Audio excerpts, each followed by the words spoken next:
ሰዓቱ ማለት ልዩነት አለው። ስለዚህ እና ማርቆስ በኢትዮጵያ የሰዓት አቆጣጠር ዘገበ እያልከኝ ነው። ማርቆስ በኢትዮጵያ ዮሐንስ ደግሞ በአሜሪካው የሰዓት አቆጣጠር ዘገበ እያልከኝ ነው። ሲጀመር በዛን ጊዜ ሰዓት ነበር። ሲጀመር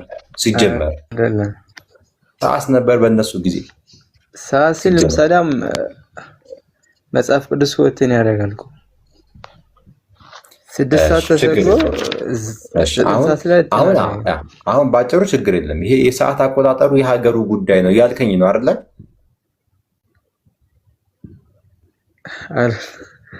አይደለም ነገሩ እኮ ምንም አሁን ወንድሜ ቆይ ስንፈተ ንግግር እያያዘህ ነው። አሁን ስንፈተ ንግግር እያያዘህ ነው። ቆይ ችግር የለም ልጨምርልህ፣ አንድ ልጨምርልህ የሚያስታርቅ አንድ ልጨምርልህ። ኢየሱስ ጭራሽ አልተሰቀለም ይላል ደግሞ ዮሐንስ ሌላ ቦታ ላይ። ይሄ የሚያስታርቀው ይመስለኛል። ኢየሱስ አይዋ መጽሐፍ ቅዱስ ከፍተህ ራስህ እንድታነብልኝ ነው የምፈልገው። ዮሐንስ ወንጌል ዮሐንስ ልንገርልህ ወንድም፣ እሺ ዮሐንስ ማለት ነው። ዮሐንስ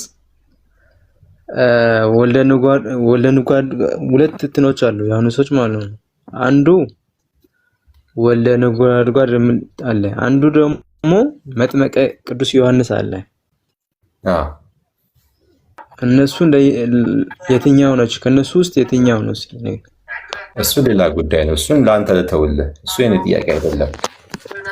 ዮሐንስ እንትናላቸው እነሱ መጥመቁ ወይስ ወልደ ነጎድጓድ ነው? የኔ ጥያቄ የትኛውም ይሁን ነጎድጓዱም ይሁን ተራራው ይሄ አይደለም የኔ ጉዳይ። አሁን ወንድሜ አሁን ይኸውልህ ኢየሱስ ክርስቶስ ተሰቅሏል ካልከኝ ራሱ ዘጋቢዎቹ ዘገባቸው ጤናማ አይደለም። አንዱ 3 ሰዓት ተሰቀለ ይላል፣ አንዱ 6 ሰዓት ተሰቀለ ይላል፣ አንዱ ደግሞ ጭራሽ አልተሰቀለም ይላል። እየሰማኸኝ? ኢየሱስ ጭራሽ አይሰቀልም። ምን ይሻላል ወንድሜ? ምን ይሻላል? ይሄን እኮ የምነግርህ ከቁርአን እንኳን አይደለም ከመጽሐፍ ቅዱስ። ምን ተሻለ እኮ ኢየሱስ ሞት ተሰቅሏል መሰለኝ። አልተሰቀለም። ዮሐንስ አልተሰቀለም እያለህ ነው እኮ። ንገረኝ ምሳሌ የትኛው ዮሐንስ ነው እኮ? የትኛው ዮሐንስ ወንጌል? ዮሐንስ ወንጌል ምዕራፍ ስንት ቁጥሩን? በጣም ጥሩ። ምዕራፍ 7 ከቁጥር 32 ጀምሮ ክፈተው።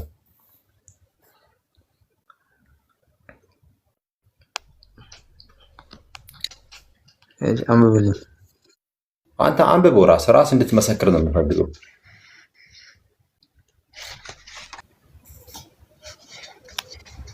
እና ኢየሱስ ሊገሉትና ሊሰቅሉት ሲመጡ ወደ አምላክ ያደርጋለሁ አለ። ትፈልጉኛላችሁ አታገኙኝም አለ።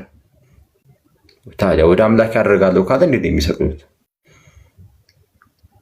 እንዴት አድርገው አግኝተው ሰቀሉት? ወደ አምላክ ያደርጋለሁ አለ። እንደው ወደ አምላኩ ካረገም በኋላ እንደገና ሊይዙት እንኳን ቢፈልጉት እንኳን ምን አላቸው ኢየሱስ? ትፈልጉኛላችሁ አታገኙኝም ማለት አታገኙኝም። እንግዲህ ኢየሱስ ነው አታገኙኝም ያለው። እኔ ወደ ያለሁበትም እናንተ ልትመጡ አትችሉም ማለት። ታዲያ ከየት አግኝተው ሰቀሉት? ወይስ ኢየሱስ ዋሸው? ወንድሜ አይደለም፣ ኢየሱስ እኮ አታገኙኝም እያለ ነው። አታገኙም አይደለም። ኢየሱስ ድጋሚ ሲመጣ ለእኛ ነው የሚመጣው። ሲመጣም ለፍርድ ጊዜ ነው የሚመጣው ድጋሚ ማለት ነው። አሁን እሱ የመጣውም ለእኛ ለኃጢአተኞች ነው። እኛ በደለኞች ለእኛን ከሞት ወደ ሕይወት ለማለት ነው። ኢየሱስ አታገኙኝም እያለ ነው። ከየት አግኝተው ሰቀሉት?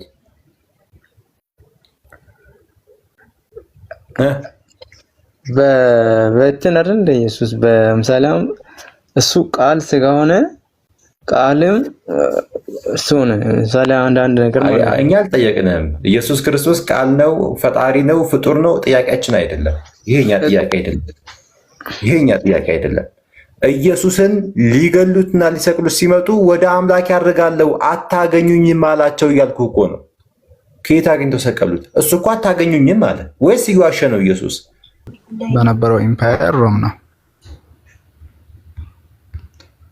ስለዚህ አሁን ሮማውያኖች ኢየሱስን መስቀላቸው ጽድቅ ነው ወይስ ጥፋት አጥፍተዋል ማለት እንችላለን?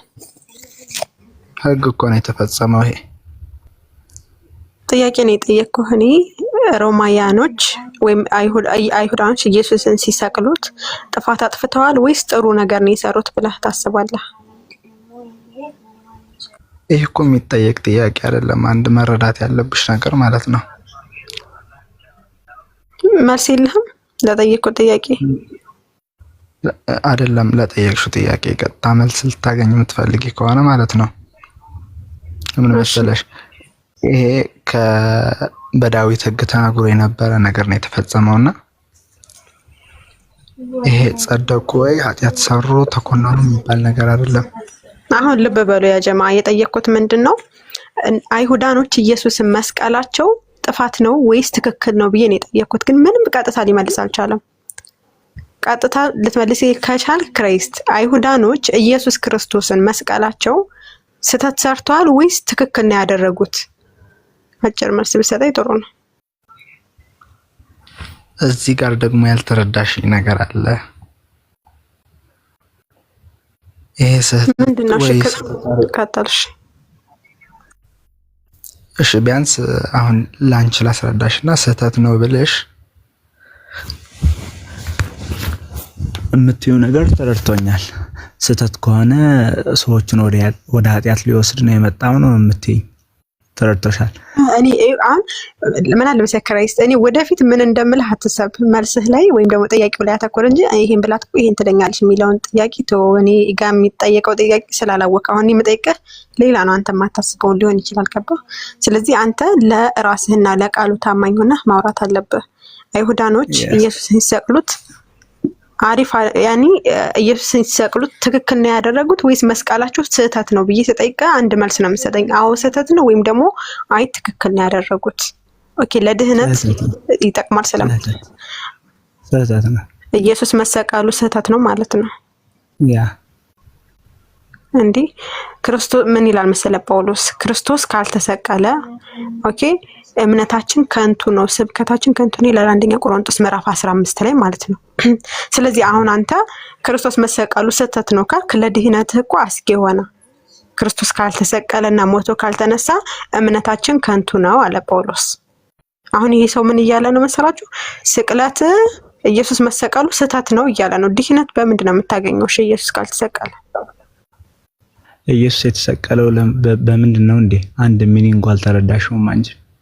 የተሰቀለበት ለድህነት ነው የተሰቀለው አይደል? አንድ ለድህነት በጥፋት ነው የተሰቀለው። በጥፋቱ ምን አጥፍቶ ኢየሱስ ምን አጥፍቶ? ኢየሱስ አጠፋ አይደለም፣ በጥፋት በአዳም ኃጢአት ማለት ነው። አንዳንዴ ደግሞ እሱ ካልሞተና ኃጢአቱ ያ ገብቶኛል፣ ፖይንት ገብቶኛል። ኢየሱስ መሰቀሉ ታዲያ ከኃጢአት ሊያነጻህ ነው አይደል? አዎ በአዳምና በሔዋን ታሪኩን እናውቀዋለን። አዎ ኢየሱስ መሰቀሉ ከኃጢአት ሊያድንህ ወይም ከኃጢአት ሊዋጅህ ከሆነ ለምን መሰቀሉ አይጠቅምም ትላለህ? ኢየሱስ ካልተሰቀለ እኮ አንተ ድህነት የለህም። ጳውሎስ ራሱ ምን ብሏል? ኢየሱስ ሞቶ ካልተነሳ እምነታችን ከንቱ ነው ብሏል። አንተ ደግሞ መሰቀሉ ጥፋት ነው እያልከኝ። መሰቀሉ ጥፋት ነው የሰቀሉት ነው ያልኩሽ። አልተረዳሽኝም እዚህ። አንተ በዘመኑ ብትኖር ኢየሱስ ይሰቀል ነው አይሰቀል የምትለው? ወይም እንደ አንድ ክርስቲያን ኢየሱስ ይሰቀል ነው አይሰቀል የምትለው? አይሁዳኖችም እኮ ሰው ናቸው። አይሁዳኖችም ሰው ናቸው እኮ እና በቃ ሰው እኮ ነው የሰቀለው። በቃ ሁሉም እኮ በየጊዜው የራሱን ጥፋት ሰርቶ ነው የሚያልፈው። አንቺ ነገ ምን ትሰሪያለሽ ታውቂያለሽ እኮ። ኢየሱስ ይሰቀል አይሰቀል ነበር የምትለው? ቢያንስ አንተ ከሐዋርያቶቹ መካከል ብትሆን በቃ እኔ ያኔ በነበርኩበት ሰዓት አይምሮዬን ያዘዘኝ ነው ላደርግ የምችለው፣ ወይ ደግሞ በተረዳሁት መልኩ ነው የሆነ ነገር ልፈጽም የምችለው። ፍጹም አይደለሁኝም እኮ የሆነ ሐሳቤ ይቀያየራል። ፈጣሪ አይደለሁም እኔ፣ በአንድ ሐሳብ አልጸናም። ይገባሻል አይደል? አንተ በሐዋርያቶቹ ቦታ ብትሆን ይዛኔ ኢየሱስ እንዲሰቀል ነበር የምትፈልገው ወይስ ደግሞ አይሰቀል ያሉ ሐዋርያቶች አሉ የተቃወሙ? አንተ ከየትኛው ነበር የምትሆነው? በያኔ በእኔ አስተሳሰብ ምን ይሆናል? አሁን ባለሁበት እንዲሰቀል አልፈልግም።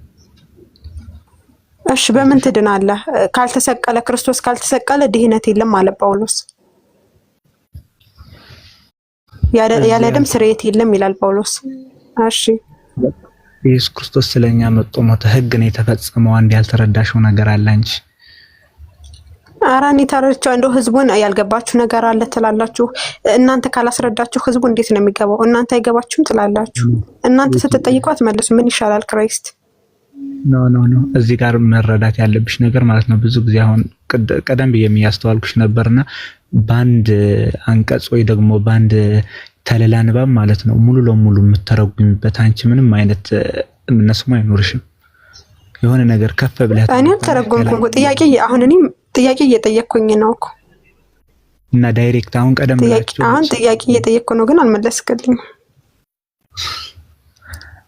አሁን በቃ ችግር የለውም እሺ። እና አሁን አንተ በዘመኑ ኢየሱስ ክርስቶስ በዘመኑ እንደነበሩ ሐዋርያት አይሰቀል ያሏሉ፣ ኢየሱስ ይሰቀል ያሏሉና አንተ ከየትኛው ነበር የምትሆነው? ስለህ ልትመልስልኝ አልቻልክም። ታውጭልኝ ትችያለሽ? አዎ አውጭልኝ። አዎ እምነታችን አንደኛ ቆሮንቶስ ምዕራፍ 15 ከ14 እስከ 17 አለ አንብበልህ። አንደኛ ቆሮንቶስ ችግር የለውም። አንደኛ ቆሮንቶስ ምዕራፍ 15 ቁጥር 14 እና እስከ ምዕራፍ 15 ቁጥር 17 ክርስቶስም ካልተነሳ እምነታችሁ ከንቱ ናት፣ እስካሁን ድረስ በኃጢአታችሁ አላችኋል። ሙታን የማይነሱ ከሆነ ክርስቶስ አልተነሳማ። ክርስቶስም ካልተነሳ እምነታችሁ ከንቱ ነው። አላየህ? ክርስቶስ ሞቶ ካልተነሳ እምነታችሁ ከንቱ ነው። ያለ ስቅለት እምነት ከንቱ ነው ነው።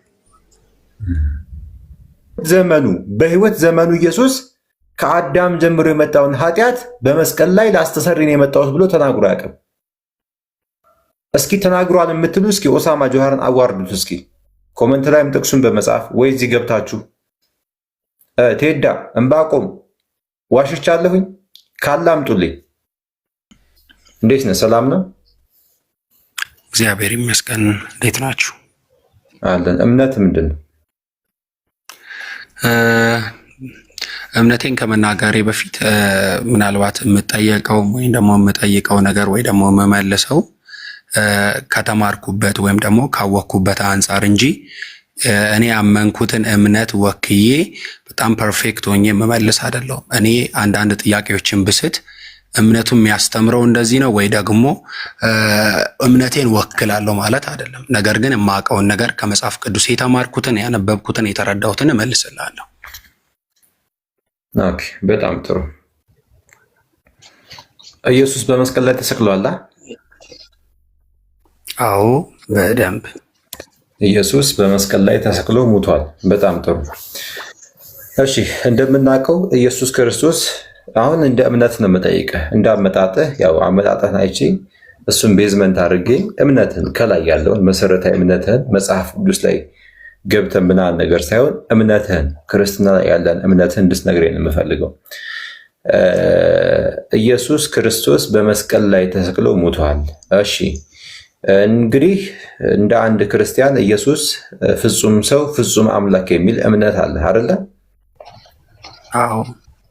በጣም ጥሩ። እሺ ኢየሱስ ክርስቶስ በመስቀል ላይ ተሰቅሎ ሲሞት የሞተው አምላክነቱ ነው ሰውነቱ ነው ወይስ አምላክነቱም ሰውነቱም ነው የሞተው? ኢየሱስ ክርስቶስ የሞተው በሰውነቱ ነው። አምላክነቱ አልሞተም? አልሞተም። መለኮት አይሞትም። በጣም ጥሩ። አምላክነቱ መለኮት ካልሞተ ታዲያ ከሰማይ እዚህ ድረስ መምጣቱ ለምን አስፈለገ? ኦኬ፣ ለዚህ ጥያቄ እግዚአብሔር ፍትሃዊ ነው የሚለው ነው መልስ የሚሆነው። ቢካውዝ መጽሐፍ ቅዱስ ላይ ስንመለከት አዳምና ሔዋን ባጠፉት ጥፋት የተነሳ እግዚአብሔር አንድ ነገር ሌላ ዝርዝር አያስፈልገውም። አሁን ጥያቄ ግልጽ ነው። ዝርዝር አይደለም። ኢየሱስ ከሰማይ ሰማይ ወርዶ እዚህ ድረስ መምጣቱ ለምን አስፈለገ ነው እንዴ? አሁን እኮ ክርስቲያኖች የሚለው ለሰው ልጆች ሞት ይላሉ። አንተ ደግሞ መለኮት አልሞተም የሞተው ሰውነቱ ነው ያልከኝ ነው። መለኮቱ ካልሞተ ከሰማይ ሰማይ ድረስ ወርዶ እዚህ ድረስ መምጣቱ ለምን አስፈለገ ነው እኮ። ይህንን ነው የምመልስልህም እኮ የምታደምጠኝ ከሆነ ይህንን ነው የምመልስልህ። ኢየሱስ ክርስቶስ ወደ ምድር የመጣበት ዋናው ሪዝን ለመሞት ነው። ለመሞት የመጣበት ምክንያት ደግሞ እግዚአብሔር ፍትሃዊ ስለሆነ ነው። እግዚአብሔር እንዴት ፍትሐዊ ሆነ ብለን ስናስብ ደግሞ እግዚአብሔር አዳምና ሔዋን ኃጢአትን ስለሰሩ በኃጢአታቸው ምክንያት ደግሞ ሞትን ትሞታላችሁ ስላለ ያንን ሞት ደግሞ መሞት ስለነበረባቸው ነው። ያንን ሞት እግዚአብሔር ፍትሐዊ ስለሆነ ለነሱ የነበረውን ለራሱ በማድረግ ሰዎችን ወደ ህይወት ለማምጣት ነው እግዚአብሔር ወልድ በሰውነቱ የመጣው። ጥያቄ ምንድነው? እስኪ ንገረን። አንተ የጠየቀኝ ጥያቄ? አይዋ የኔ ጥያቄ ምንድን ነበር? ኦኬ የአንተ ጥያቄ የነበረው ኢየሱስ ክርስቶስ የሞተው በሰውነቱ ነው ወይም ደግሞ በመለኮትነቱ ነው? እኔ ደግሞ የመለስኩልህ በሰውነቱ ነው። አይደለም ጥያቄ። አሁን እኮ ይሄ ነው እኛና ክርስቲያኖች ያልተግባባ ነው። ይሄ አሁን ምን መሰለህ ወንድሜ፣ አንድ ሰው ህመሙን ሳትረዳው አክመዋለሁ ብትል ዋጋ የለውም። የባስ እንደውም ማቁሰል ነው የሚሆነው። ተረዳኝ አይደለ? አንድን ሰው ለማከም መጀመሪያ ህመሙን ማወቅ ግድ ይላል። አሁን ምንድነው እኛና እናንተ ያልተግባባ ነው? እኛ የምናነሳውን ጥያቄ አትረዱም። አሁን እዚህ ጋር የነገርከኝ የኔ ጥያቄ አይደለም፣ ይሄ የኔ ጥያቄ አይደለም። እሱንም አለፍ ነው እኮ አይደል እንዴ? ኢየሱስ በሰውነቱ ነው ወይስ በአምላክነቱ ነው የሞተው? ስለ በአምላክነቱ ነው የሞተው ብለህ አለፍ ነው እኮ። አሁን ማነው ሶሪ በሰውነቱ ነው የሞተው ብለህ አለፍ ነው። መለኮት አይሞትም ብለህ አለፍ ነው። የኔ ጥያቄ ምንድነው? መለኮት አይሞትም የሞተው ሰውነቱ ነው ካልከኝ፣ መለኮት ካልሞተ ከሰማይ ሰማይ ድረስ እዚህ ድረስ ለምን መጣ? ለምንስ ክርስቲያኖች አምላክ ሙቶልሃል ብለው ይሰብኩኛል? ኦኬ ለምንስ አምላክ ከሰማይ ሰማይ ወርዶ በመስቀል ላይ መጥቶ ሞተ ይላሉ? መለኮት አይሞትም ካልከኝ አገኘህ? ያ ይህ ነገር ክላሽ ያደርጋል ነው እያልኩ ያለሁት። እኔም ይሄ ነገር ክላሽ እንዳያደርግብን ነው መልሴን የሰጠው። በቃ ያንተ መልስ ሰማ ነው። ሁላችሁም ሰምታችኋል። አሁን መልስ መሆን ይችላል ወይስ አይችልም? ሰዎች እንግዲህ ለራሳችሁ ውሰዱት። ኦኬ አልኩ። ክሊር ለማድረግ ያህል መልስ በደንብ ይሆናል። በደንብ አድምጣኝ ከሆነ መልስ በደንብ ይሆናል። እግዚአብሔር ፍትሐዊ ነው። ፍትሐዊ መሆኑን ደግሞ ሞትን ትሞታላችሁ ብሏል። እግዚአብሔር ለምን ወደዚህ ምድር መጣ?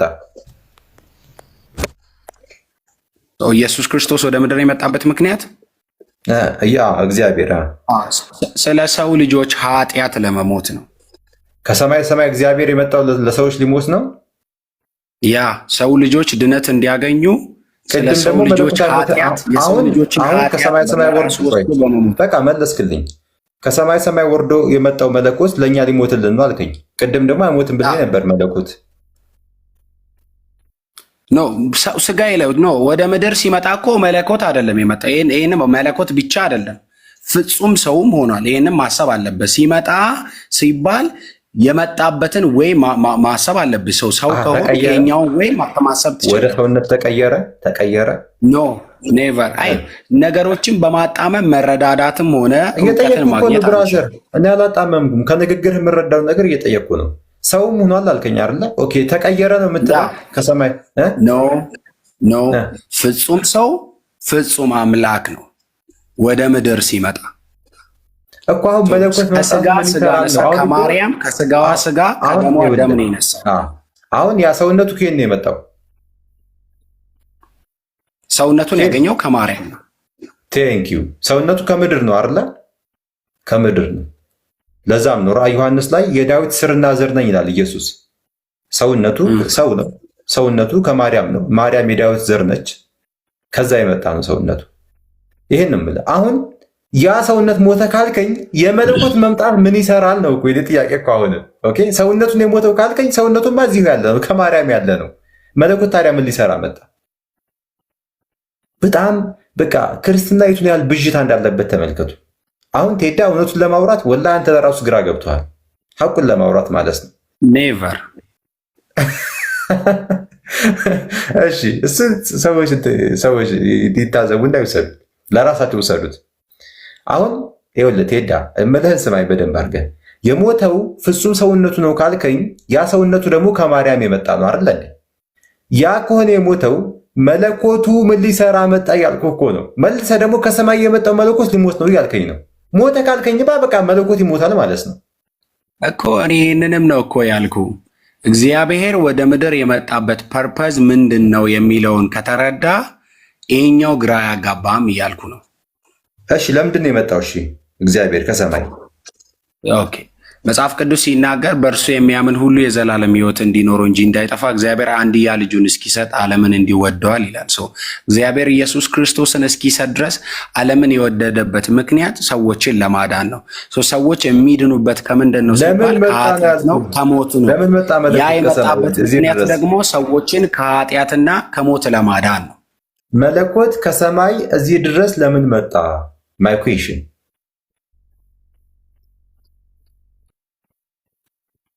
እኮ የኔ መልስ ነው። የሰው ልጆችን ኃጢአት ለማስወገድ ነው። በጣም ጥሩ ናሊ። ይኸውልህ አሁን ንግግርን እስኪ በመጽሐፍ ቅዱሳዊ ማስረጃ እንመልከተው። ኢየሱስ ክርስቶስ አንተ እንዳልከው ወደዚህ ምድር የመጣው ከአዳም ጀምሮ የመጣውን ኃጢአት የውርስ ኃጢአት በመስቀል ላይ ሊያስተሰርይ ከሆነ እስኪ አንድ ቦታ ለዚህ ዓላማ መጣ ብሎ የተናገረበትን በቀጥታም ሆነ በተዘዋዋሪ መንገድ አምጣልኝ መጽሐፍ ቅዱስ ላይ እንደው አንድ ቦታ ማለት ነው። ኢየሱስ ከአዳም ጀምሮ የመጣውን ኃጢአት በመስቀል ላይ ላስተሰርይ ነው የመጣሁት፣ ለዚህ ዓላማ ነው የመጣሁት። ኦኬ አንድ ቦታ የተናገረበትን ቦታ አስጠኝ መጽሐፍ ቅዱስ ላይ። እኔ ካመጣህልኝ የፈለግከው ነው ሆናለሁ። ዛሬ የፈለግከው አንድ ቦታ አምጣልኝ። ኦኬ ከሞን ለአንተ ቀጥታ እንትን ባይሆንም መጽሐፍ ቅዱስ ላይ ዮሐንስ ወንጌል ላይ እንደዚህ ይላል። ኢየሱስ ክርስቶስ ለመጠመቅ ወደ መጥመቁ ዮሐንስ እየሄደ ባለበት ጊዜ መጥመቁ ዮሐንስ እንደዚህ ይለዋል።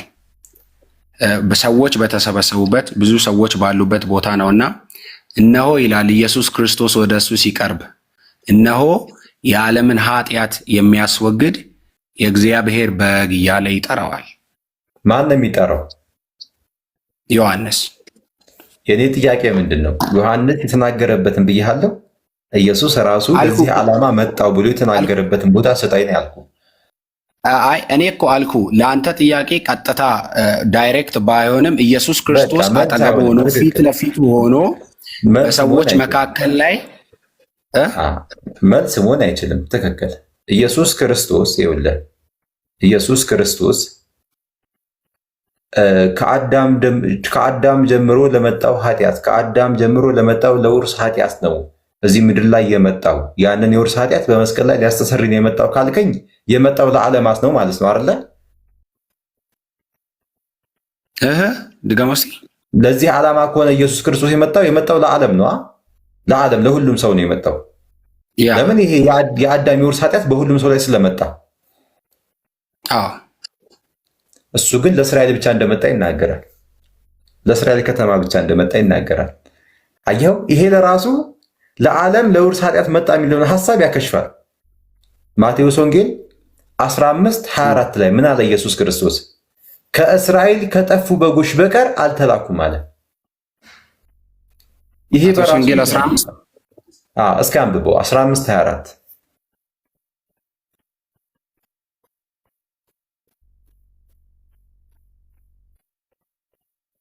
በእርግጥ ማቴዎስ ወንጌል 15 ከቁጥር 21 እስከ ቁጥር 29 ያለው ፓርት የሚያወራው የከናናይቷን ሴት ታሪክ ነውና የእሷን ታሪክና የእሷን እምነት የፈተሸበት ቦታ እንጂ ኢየሱስ ክርስቶስ ጥቅሱን አንብበው።